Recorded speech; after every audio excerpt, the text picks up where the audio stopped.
Assalamualaikum warahmatullahi wabarakatuh.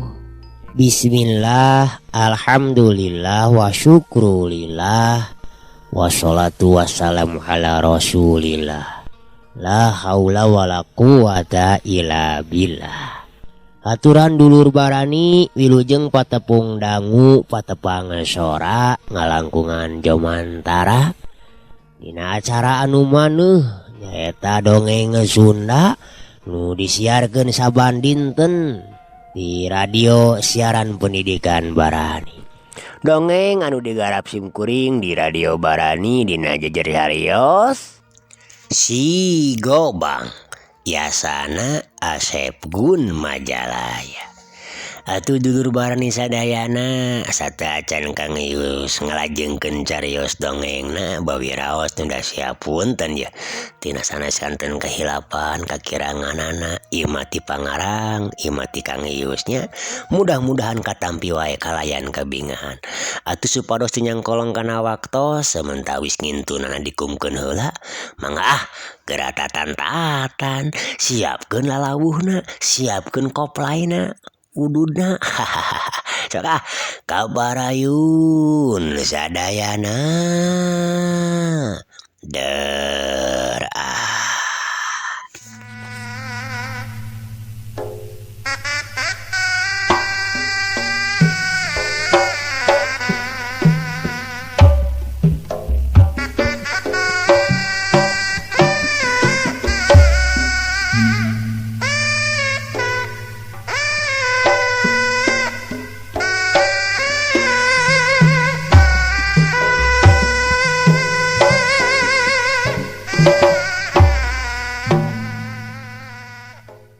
Kocapkeun Raka Seta anu harita geus cengkat tina tempat tiukna sawada ngagenti papakehanana ku salin anu dibawa dina buntelanana saterusna manehna neruskeun dina lampahanana estungan ukur nuturkeun indung suku teu boga tujuan anu tangtu.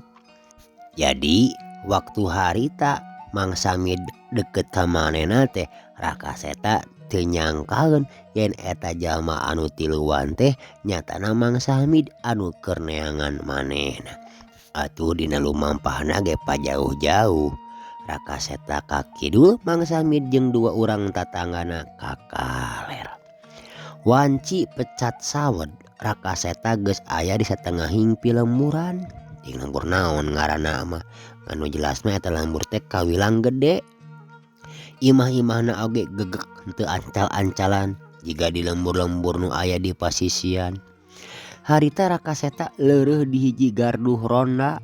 Darek leureuh di warung teh duitna ukur sababaraha perak deui. Sedengkeun lalampahanana cenah masih keneh panjang. Raka Seta diuk nyarane kana tihang gardu. Dua sukuna nang hunjar kanapeun golodog eta gardu. Sajorning keur riuk kitu pikiranna mah teu pupuguh jadi inget ka Kiranti. Hatena jadi seseblakan teu puguh rasa. Beungeut Kiranti asa mineng nembongan kokolebatan dina kongkolak panona. Duh, nah aya naon nya nu tumiba ka Nyi Kiranti nya. Beuteung pupuguh kieu hate aing jadi inget bae ka manehna. Jaba ieu hate teu bisa dibohongan. Deudeuh aing teh nyaah ka manehna teh duh. Pating sareblak teu puguh rasa jaba di aya naon nya. Moal kitu aya kajadian naon di lembur. Gerentesna nyoba-nyoba ngimpleng kaayaan anu keur kajadian di lembur Kiranti. Tapi sabot keur ngahuleng kitu lar ka hareupeun aya dua urang lalaki anu saurang mah kawilang geus tengah tuwuh, ari nu saurang deui mah sapantaran jeung manehna. Barang duanana ngareret ka palebah Rakaseta, maranehna ngarandeg. Sakedapan neuteub ka Rakaseta anu keur diuk dina Golodo Gardu. Rada kaget meureun aya jalma anyar pinanggih anu ngadon diuk di Gardu. Pok anu kolotna tumanya ka Rakaseta sorot panonna bangun anu curiga. Ari anjeun saha cenah? Keur naon cicing di Gardu? Kituna teh bari mencrong kana beungeut Rakaseta. Atuh Rakaseta gancang manggut. Pok ngajawab kalawan sopan tur hormat. Hapunten abi ngiring reureuh di ieu tempat Pak. Abi mah ti lembur tebih. Cek Rakaseta bari manggut. Nya tebih teh tebih ti mana? Ari ngaran anjeun saha rek ka mana? Jeung naon pamaksudan pangna aya di ieu lembur? Pokna ditu manya beuki talete bangun anu curiga. Abdi mah palih wewengkon Solokan Jeruk. Nami abdi Rakaseta. Abdi henteu tos ti mamana margi abdi mah nuju ngalalana milarian pangalaman hirup kitu menawi Pak. Rakaseta ngajawab anu sajalantrana. Sajongjonan mah eta 2 jalma teh ngadonin paleret-leret jeung baturna. Teu lila Pok nyarita deui. Wayana anjeun kudu milu ka kuring. Urang ka imah RT. Sabab di ieu lembur mah teu meunang aya semah anu henteu lapor. Wayana kudu lapor ka RT. Jabadeh di ieu lembur teh keur aya bancang pakewuh. Pokna deui. Kituna teh bari ngadeuketan ka Rakaseta. Bancang pakewuh naon kitu Pak? Naon margina pangna abdi bade dicana ka bumina PRT sagala. Da sakedap di oge abdi bade neraskeun di lalampahan abdi. Hapunten we abdi parantos lancang ngiring leureuh di dieu. Cek Rakaseta bari cengkat tina diukna. Nya pokona mah kaditu heula we ka Pak RT geura engke di ditu dijelaskeunana mah. Ceuk eta jalma bangun anu maksa. Rakaseta jadi penasaran. Ku ngadenge aya bancang pakewuh teh. Antukna manehna nurut. Harita keneh ge nuturkeun eta jalma leumpang ngajugjug ka imah RT di lembur eta.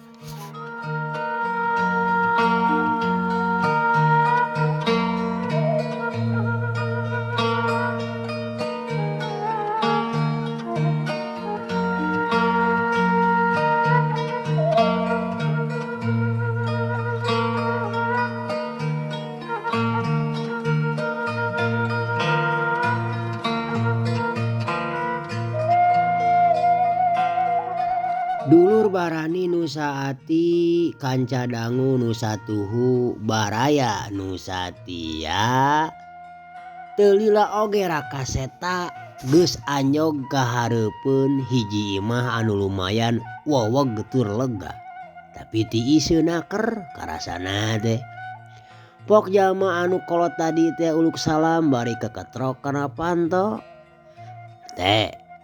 RT aya di imah teu? Pokna meuni teu ditilaman basana teh. Teu lila kulutrak panto aya nu muka ti jero brai muka lol saurang lalaki tengah tuwuh. Ngalol ti jero ieu mah. Geuningan aya Mang Dareja. Jeung Jang Ikin, ari teh saha? Cek bae RT nunjuk ku jempolna ka Rakaseta. Pogo ngahaja ku kuring dibawa ka dieu yeuh. Tadi katampo keur diuk dina Golodo Gardu. Sakalian laporan we ka dieu kitu tah Pak RT. Nya tuh. Sok asup ka jero. Kalaka paterong-terong dina Golodo ieu teh. Saterusna sararea basbus arasup ka jero imah Pak RT. Saenggeus sararea arasup gek dariuk. Teu ku silila Pok Mang Darja cumarita ditujukeun ka Pak RT. Kieu teh euy, ieu budak teh ngakuna teh ti wewengkon Solokan Jeruk. Ngaranna teh Rakaseta. Manehna tadi ku kuring kapangi keur diuk dina Golodo Gaduh Ronda. Ari ditanya maksud jeung tujuanna teh ngajawabna teh teu boga tujuan cenah. rek ngalalana nyebutkeun teh. Kitu tah teh. Mang Darja ngajelaskeun ka Pak RT. Sawatara eta Raka Seta mengukur ngabandungan. Sabab manehna acan nyaho naon anu sabenerna keur tumiba di eta lembur. Pak RT atuh ngan ukur unggut-unggutan bari panonna neuteub seukeut kana beungeut Raka Seta. Teu dilapok deui nyarita ditujukeun ka Raka Seta. Oh, jadi Ujang teh di lembur solokan jeruknya. Jauh atuh Ujang. Eta di solokan jerukna di palih mana cenah Kasep? Da sakaterang Bapa mah loga atuh solokan jeruk teh. Ah, abdi mah ti lembur ranca panjangna Bapak. Mun masih kene kalebet ka solokan jeruk. Kitu manawi. Ceuk Raka Seta ngajelaskeun sakadarna. Baruk ti ranca panjangnya. Atuh meureun deukeut jeung apal ka Bahdugala meureun. Ari ti ranca panjang mah. Ceuk Pak RT rada curing hak ngadenge lembur ranca panjang teh. Upami di percantan mah eta teh pun aki abdi incuna Bahdugala. Raka Seta ngajelaskeun. Kutan bagja tuh. Paingan ti barang ningali kana rupa Ujang. Asa-asa Bapak teh keuretan beungeutna teh asa teu asing gitu dah. Malahan jigah Bahdugala keuretan teh geuningan. Ceuk Pak RT deui bangun anu kaget pacampur jeung atoh. Geuningan terangkap pun aki Pak RT. Kieu Ujang. Baheula Bapak keur ngora kungsi diajar silat ka Bahdugala. Duh, geus muluhan taun teu kalembur ranca panjang teh. Rumasa tamelar ku kasibukan nguruskeun pagawean atuh da. Heug syukur atuh ayeuna Bapak geus ditebungkeun jeung Ujang. Anu jadi incu nanya duh bagja Bapak teh Jang. Hah, hatur nuhun atuh Pak RT. Punten abdi aya taroskeun salaresna aya kajantenan naon di lembur teh. Tadi ka kuping nyebat-nyebat aya bancang pakewuh cenah. Raka Seta penasaran. Hayang nyaho kana naon rupa anu keur tumiba di eta lembur. Keur sawatara jongjonan mah Pak RT teu wara buru-buru ngajawab kana pananya ti Raka Seta. Katempo paroman beungeutna teh bangun anu bingung. Tapi lila-lila mah pok bae nyarita. Kieu Ujang ieu teh. Ieu lembur kasebutna lembur jongol. Masih keneh kabawa ka Kacamatan Majalaya. Di ieu lembur kurang leuwih ti mimiti sabulan katukang. Sok aya kajadian aneh anu teu kaharti ku akal. Geus aya genepna budak awewe parawan ngara leungit. Ting kamarahana jeung ting diculik ku saha. Lebeng nepi ka danget ayeuna taya laratanana taya bejana. Ngan ari tanda-tandana mah eta ge aya.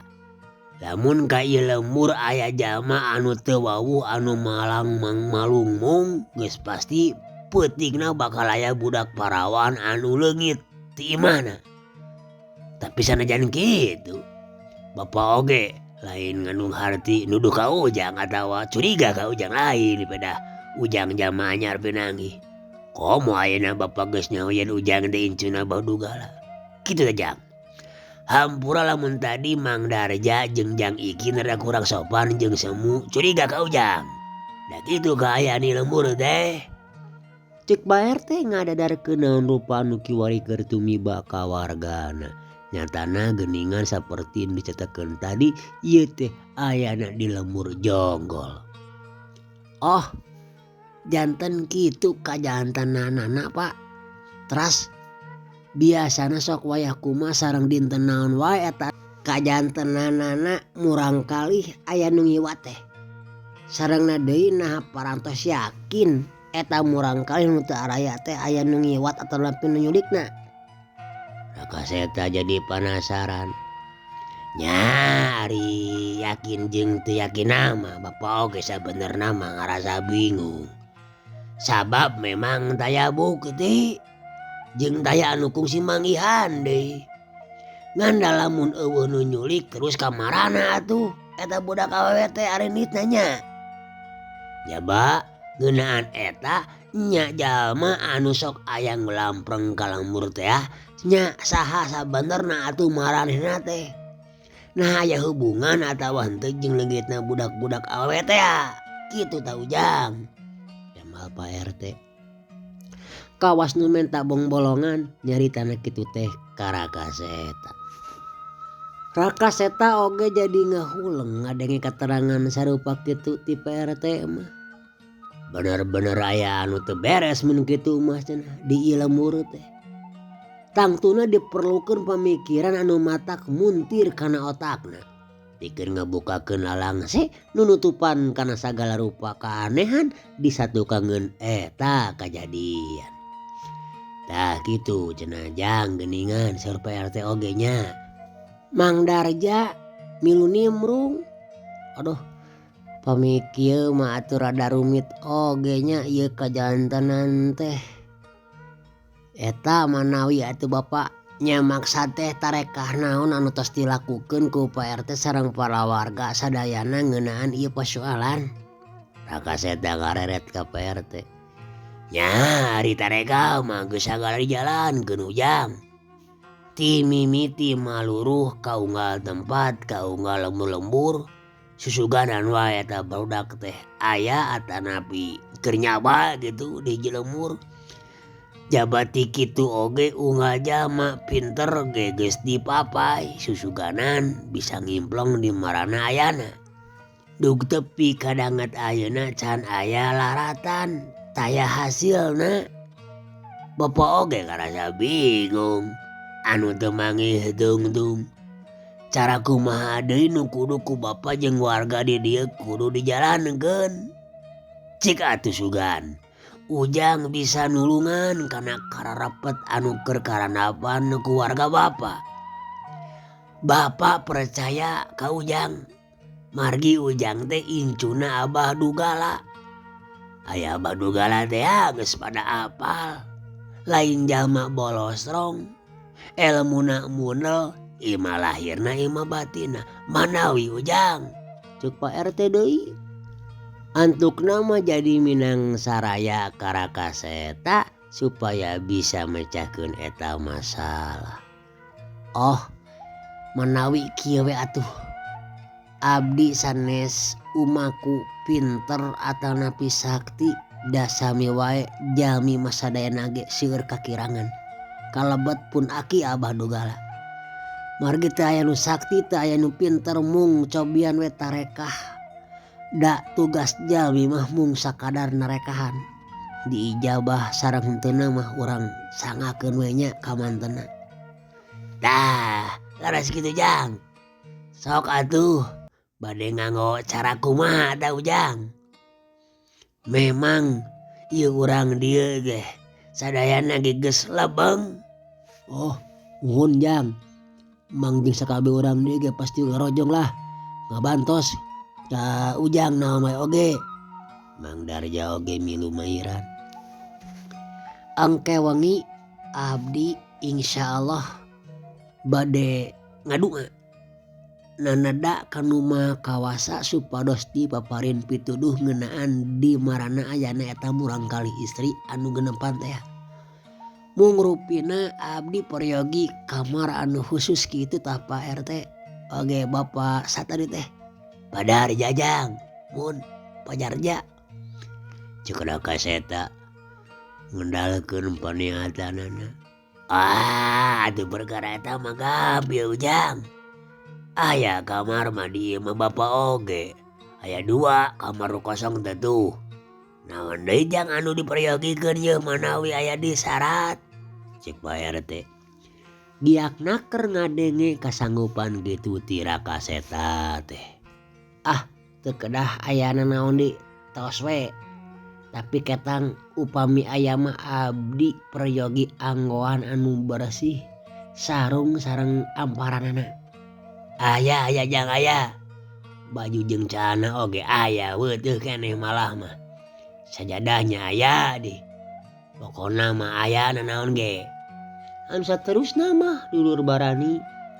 Obrolan teh jadi uplek ngaler ngidul. Sagala dicaritakeun. Pancakaki jeung sajabana malahan Rakaseta nanyakeun kumaha baheula waktu diajar atanapi guguru ka agina Abah Dugala. Nepi ka akhirna mah kasapih oge ku waktu asar.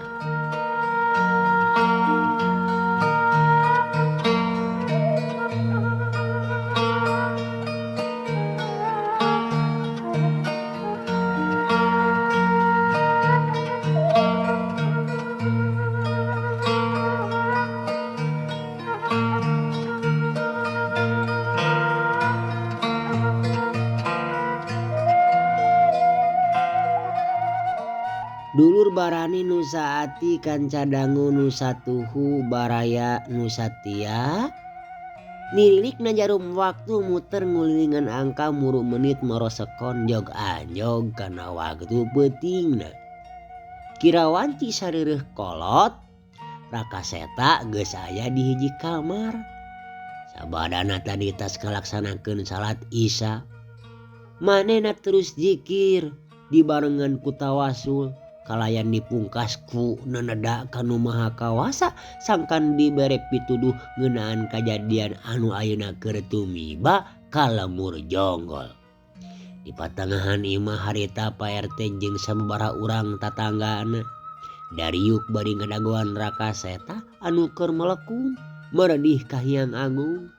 Bari ngarobrol peting kecewis. Teu poho bari jeung ngagaraplek ududung kaum. Duh, mudah-mudahan we Nyang Raka teu meunang pituduh pikeun jalan sangkan lemur urang bebas tina sagala musibahnya. Pang-pangna mah barudak awewe ieu anu laleungit. Teu puguh di mana ayana nya. Jeung kusaha diculikna. Lamun teh mah aya nu nyulik. Ceuk Pak RT nyaritana harewosan. Anu lainna ge ukur ungeuk. Sedengkeun panonna mah terus ngareretan ka lawang kamar anu dipake wiride ku Rakaseta. Sanes Pak RT eta teh laras incun Abah Dugala. Nya ngaguna mah. Tapi da kuring ge percaya nu podina keuretan beungeutna ge. Kabeneran kuring baheula apan pernah guguru ka Abah Dugala teh. Dulur Barani. Satadina mah Rakaseta teh boga sangkaan yen leungitna budak-budak parawan di eta lemur teh pasti aya kakaitanana jeung Ki Tergos Hideung. Sakumaha anu geus kajadian waktu ti heula ka urang babakan careuh jeung sababaraha lemur lainna. Nyaeta nyulikan awewe-awewe parawan teh pikeun dijadikeun tumbal elmuna Ki Tergos Hideung. Tapi saenggeusna sababaraha kali diteropong ngaliwatan panon batina. Kiningan ieu mah eueuh hubunganana jeung Ki Tergos Hideung. Anu ngandung harati pasti aya pihak lain anu ngiwat budak-budak parawan urang dinya. Jiga-jigana lain pagawean bangsa manusa geuning anu geus mawaan budak awewe urang dieu teh. Duh. Aing nempo hiji wangunan anu agreng. Jiga wangunan karaton. Asa inget kana pengalaman abah aing waktu ngelehkeun nyatana kerajaan Olang-oling. Pasti ieu ge kitu meureun. Karaton bangsa siluman. Tapi naon maksudna make jeung nyulikan budak awewe nya. Geureunteu hate Rakaseta dina sajaroning beureumna. Tapi sabot manehna keur muserkeun batina saperti kitu celegedeg teh. Di hareupeunana sacara samar-samar siga haseup ipis aya hiji jirim jalma ngan rupana teu pati jelas. Tangtunganana eta jirim teh ngan ukur katempo ku manehna hungkul. Alhasil lamun aya jalma nu mukakeun panto kamar teh pasti moal apaleun di hareupeun Rakaseta teh aya hiji jirim. Pok eta jirim di hareupeunana teh nyarita, "Hei manusia, Aing teu boga ngurusan jeung sia. Lamun sia lebar keneh kana nyawa, ulah coba-coba pipilueun kana urusan ngaing. Kajaba mun sia hayang binasa ku ngaing. Cacap nyarita kitu, les eta jirim teh leungit tina paningalina Rakaseta. Sakedapan Rakaseta jadi ngahuleng di barung ruas oge. Nyoba-nyoba ngira-ngira sagala naon rupa anu bieu karandapan ku manehna. Saha sabenerna eta jirim anu bieu teh, anu mangrupakeun haseup atawa kalangkang anu cikeneh nyarita ka manehna.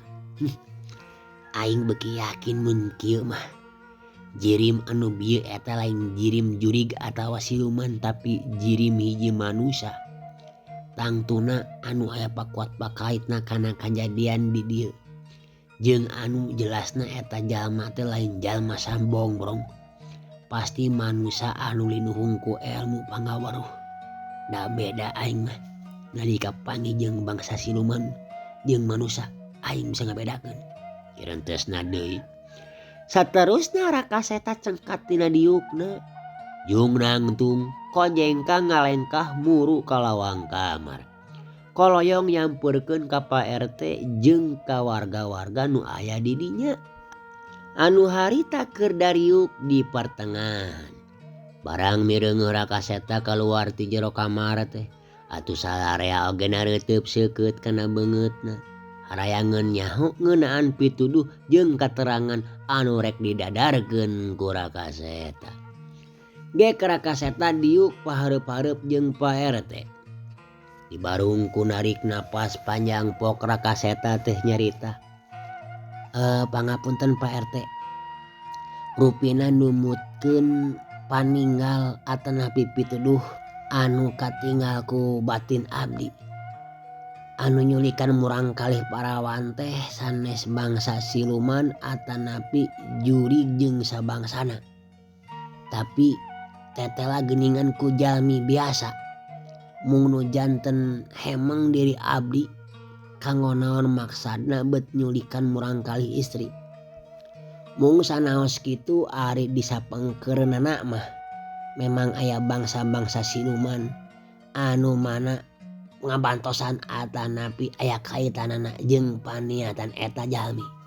Cek Rakaseta ngajelaskeun kanu araya di dinya luyu jeung anu katempo ku panon batina.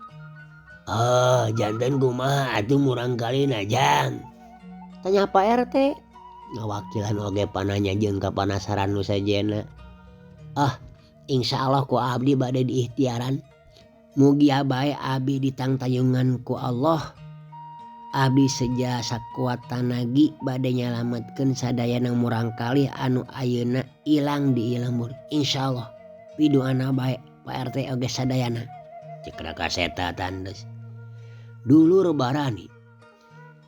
Rakaseta dina hatena geus janji rek nyalametkeun eta barudak awewe mawa ka ingkah ti eta lemur saacan bisa nyalametkeun jeung nenangkeun warga di dinya.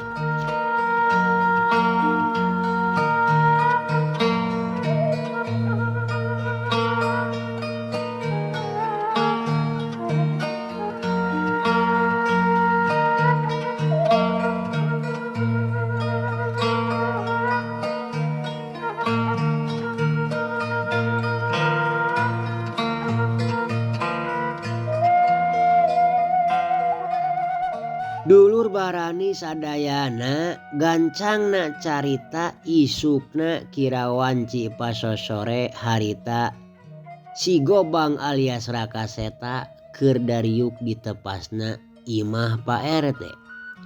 Salianti Pak RT aya oge warga urang dinya nu lainna pangpang nama kolot-kolotna anu kalengitan budak parawana. Atuh aya oge Jang Ikin Mang Darja oge. Paguneman telepas tina nyaritakeun ngeunaan kajadian anu harita keur tumiba di lemur eta. Sabot keur jongjon paguneman Kurunyung kadinya aya nu datang saurang budak lalaki sapantaran Rakaseta. Katempo lempangna bangun anu rusuhan naker. Barang geus aya di hareupeun anu garuneman teh pok eta budak ngora teh nyarita ditujukeun ka Pak RT. Alah Pak RT, di sisi lemur lebah wetan deket kebon cau Aki Juha kuring manggihan saurang jelema anu nyudegakeun keur luhaloho bari merhatikeun ka jero lemur. Cenah ceuk eta budak ngora bari haheho. Sabaraha urang jelemana Sardi? Tanya Pak RT mencrong ka eta budak lalaki anu katelah si Sardi. Duaan. Nya duaan. Anu saurang mah sapantarana jeung Pak RT tapi beungeutna garok jeung pikasieun deui. Atuh jeung cangkengna nyoren bedog. Jadi sieun kuring teh. Ari nu saurang deui mah ngora keneh sapantarana jeung kuring. Sarua beungeutna mah pikasieun karucem kawas nu teu barisan seuri.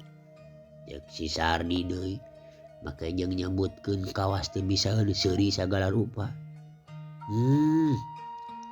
Oh kitu Sarji. Nuhun Sarji. Tah kitu jang Rakaseta. Lamun teu salah mah di heula ge saacan leungitna barudak teh sok kajadian saperti kitu. Lamun ka ieu lemur aya jalma anu teu wawuh pasti beutingna teh bakal aya salah saurang budak awewe nu leungit di imahna. Ceuk Pak RT ngabari ngareret ka Rakaseta. Atuh sakedapan mah Rakaseta ngahuleng. Sakapeung sirahna katempo ungut-ungutan. Tarangna semu kerung bangun anu keur mikir laju pok nyarita. Oh hayu anteur abdi ayeuna ka eta jalmi nu duaan teh urang taros we naon sabenerna maksud jeung tujuanna pangna luhaloho ka ieu lemur. Ceuk Rakaseta bari ngajakan sakalian ka Sardi. Atuh anu saterusna mah bral we. Rakaseta teh diiringkeun ku Sardi katut anu lainna ka asup Pak RT. Harita keneh ge arinit laleumpang muru ka sisi lemur rek manggihan ka jelema anu dicuriga teh sakumaha laporan ti si Sardi. Barang srog bener we kasampak di hareupeunna aya 2 urang jalma anu keur pating jaranteng. Panonna rarat-reret kasabodeureun jero lembur. Rakaseta ngareos ka Pak RT sangkan nyarumput. Ulah nemongkeun diri. Atuh Pak RT jeung anu sejenna ge pating kuliwed ka kebon. Saterusna si Gobang alis Rakaseta leumpang deui lalaunan ngadeuketan ka eta 2 jalma. Saenggeus jarakna kira-kira geus deukeut pisan. Kabeneran harita Rakaseta teh nyampeurkeunana ti satukangeun eta jalma. Pok atuh Rakaseta teh tumanya. Punten Kang. Dupi akang doaan teh bade kasaha sareng ti mana? Asa neme ninggal. Kituna teh bari manggut kanu duaan. Anu ditanya teu waka buru-buru nemalan. Kalaka silih leret jeung baturna bangun nu kaget. Tapi lila mah bari balik teh. Anu pangkolotna nyarita. Kuring mah ngahaja we ka dieu. Teu rek saha ari si laing saha.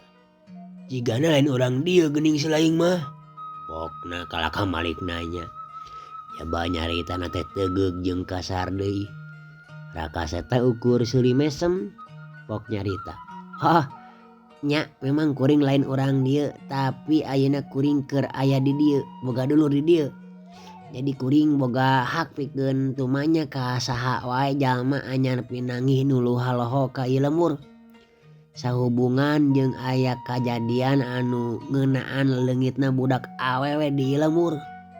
Ceuk Rakaseta tandes naker. Sorot panonna semu hurung neuteup ka jalma anu aya di hareupeunana. Urang ajar. Jadi sia teh nuding ka aing nya. Anu nyulikan budak awewe urang dieu. Elo atuh. Naon alasanna sia? Gagabah teuing nya capek teh. Dewek ieu jeung batur dewek mah geus biasa asup ka lemur ieu teh. jeung ka mana-mana ge. Kumaha dewek we? Perkara maksud jeung tujuan dewek mah sia teu perlu nyaho deuleu. Nah aya larangan di hiji lemur yen teu meunang asup jalma sejen ka eta lemur? Jawab coba. Dulur Barani. Eta jalma teh kalaka beuki sosorongot we. Anu saurang di katampo sukuna maju leuwih deukeut ka Rakaseta. Leungeunna geus ngaragamang kana perah bedogna. Is, sanes kitu maksud teh. Nya saha wae bebas we ari asup ka lemur mana oge, dalah kuring oge sarua. Tukang ngalana. Sok kaluar asup ka lemur batur. Ngan anu jadi pasoalan di ieu lemur mah ayeuna teh keur aya kajadian anu bisa disebutkeun genting. Jadi wajar we mun nanyakeun mah. Lain ngulah-ngulah nincek ka ieu lemur. Rakaseta ngajelaskeun. Eta mah teu nyaho deuleu. Lain urusan dewek. Rek genting ge, rek naon ge, rek gawat ge. Pokona mah teuing lain urusan dewek. Aya nyingga sia itu ah. Montong lila-lila aya di hareupeun dewek ye. Bisi dewek pikiran robah. Nah teu apa ka dewek ke? Yo, dewek si Barong. Jeung ieu batur dewek si Kodar. Ngarti? Bisi sia hayang nyaho mah aing duaan teh jawara-jawara anu geus moyan deuleu. Ngadan sasoroko ajar kunyuk teh hayang modal ari sia. Dipodaran ku aing geura mengkeluk teh ieu. Ceuk eta jalma anu pangkolotna anu ngaku ngaran si Barong. Kituna teh bari ngareret ka baturna anu katelah si Kodar. Anu umurna sahanapeun manehna. Nah kalaka kitu baraya. Da kuring mah tadi ge nanya. Ayeuna kumaha atuh? Kalaka mun cereng kitu ka kuring. Sok deuk kumaha ayeuna? Cenah ceuk Rakaseta bari sayaga. Bangsat sia. Kurang ajar sia mah kunyuk. Disapatkeun tah beheung teh. Hiap. Ceuk si Kodar langsung wae mesat bedogna. Anu saterusna dihembatkeun ka Rakaseta. Rek nigas kana beheung. Tapi Rakaseta oge lain jalma bolos strong atuh. Anu kudu dibikeun wae kitu bae beheungna kana bedog anu keur harita ngahiuk. Anu disabaikeun ku si Kodar sakicep jirimna ngaleungit tina tempatna. Anu ngajadikeun sabetan bedog si Kodar teh nyemprung ukur ngahakan tempat kosong. Sabab harita teh Rakaseta ngagundakeun jurus pangalmuih jol aya di satu kangeunana. Nah atuh salonton cekuk teh dijejek ku Rakaseta bobokongna. Aduh bangsat sia. Si Kodar ngagerung tapi mari langsung malikeun awakna saenggeus kabireungeuh aya anu najong ti tukangeun. Ngarasa dibongohan meureun ti tukang. Bari gentak ngaguri nyalding belesat awakna ngabelesat marangan sabetan bedogna anu ngadius rek ngababad dadana Rakaseta. Memang teu bisa dianggap enteng pangadiwasana jeung daya kakuatanana ieu si Kodar teh. Lamun jalma atah-atah wae mah piraku jug bisa langsung hudang deui atuh. Saenggeus meunang ku teungeulan ulin ka ruhuna si Gobang alias Rakaseta. Sabab geus dieusi ku tanaga jero anu tingkatanana lain handap-handap. Ku ieu kajadian hiji bukti yen si Kodar teh lain jalma jore-jore. Sabab lamun nyata-nyata jalma biasa mah geus tangtu bakal kumaha onam ku teungeulan Rakaseta atawa si Gobang pangwaris ti jawara kahot nyatana Badugala. Dulur Barani, Rakaseta geus teu ngalobakeun di catur kalawan matakeun kadua leungeunna dina gerakan bagean tina ulin maung karuhun. Sapasang leungeunna anu mangrupakeun cakaran mau ngabalesat mapag sabetan bedog anu lawanna harita keur ngahiuk datang kana dada manehna. Duk trak strem. Aduh. Dulur Barani pikeun anu kadua kalina si Kodar ngagorowok nahan ka nyeri. Sabada pepeuteyan leungeunna beunang ku cakaran ulin maung karuhuna Rakaseta. Jabat teu cukup kitu bae dadana oge jeung beuteungna katembok daroang alatan beunang ku cakaran jurus ulin maung karuhuna Rakaseta. Anu ngajadikeun dada jeung beuteungna teh Nyatana tatu jika tapak cakar ku maung atuh bajuna oge larangsak. Getina ngaragajag masihan dada jeung beuteungna. Bedogna mah tingka mana ngaclengna dageus eueuh tina panyekelna. Dulur barani bener we kawanina jeung kakuatanana si Kodara teh sanajan bari awakna kaayaan geus baloboran ku getih oge manehna bisa hudang deui. Tapi katempona oge kuda-kudana geus tepat diajeg. Leungeunna harita anu kencat terus nyobakan tatu dina dada katut beuteungna anu karasana beuki nyanyautan jeung peurih ditambah ku panas deui. Beungeutna katara pupuringisan. Atuh raka eta ukur ngajanteng merhatikeun polah nu jadi lawanna. Kalawan melong oge nyatana kaki barong bari pok nyarita. Ulah ngomong unggul atuh hayo maju sakalian jeung anjeun. Meh tereh kuring ngarengsegkeunana. Kurang ajar. Cuman dagan wani-waninya capek jiga kitu bangsat sia heuh. Maju jeung aing he. Kodar mundur sia. Keun ku dewek ieu mah. Urang ponsiaran jelema kieu mah. Nah teu nyaho sia teh waktosna kabujeng Seep. Eueuh waktosna dulur teu karaosnya parantos Seep. Cag atuh carios dongeng Sunda si Gobang urang cekapeun heula dugi ka dieu. Insyaallah manawi Allah ngarasakeun enjing pagete urang teraskeun deui. Kang Ius ngaturkeun sewu nuhun. Undur kantun dulur.